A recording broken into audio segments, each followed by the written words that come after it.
Hello guys, മഴ തോരും മുമ്പേ പുത്തൻ പ്രൊമോ വിശേഷങ്ങളിലേക്ക് എല്ലാ കുട്ടികാർക്കും സ്വാഗതം.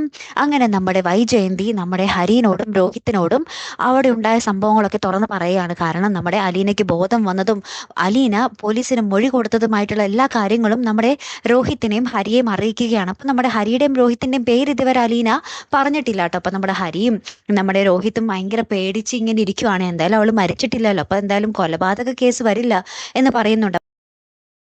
കൊലപാതക കേസ് വന്നില്ലെങ്കിൽ കൂടിയും കൊല്ലാൻ നമ്മൾ ശ്രമിച്ചില്ലേ, അതിന്റെ കേസ് ഉണ്ടാവില്ലേ, അത് രണ്ടും ഒരേപോലെ ആടാ എന്നൊക്കെ പറഞ്ഞ് നമ്മുടെ രോഹിത്തും ഹരിയും കൂടെ ഇങ്ങനെ സംസാരിച്ചുകൊണ്ട് അവർ പേടിച്ചുകൊണ്ട് ഇരിക്കുവാട്ടോ.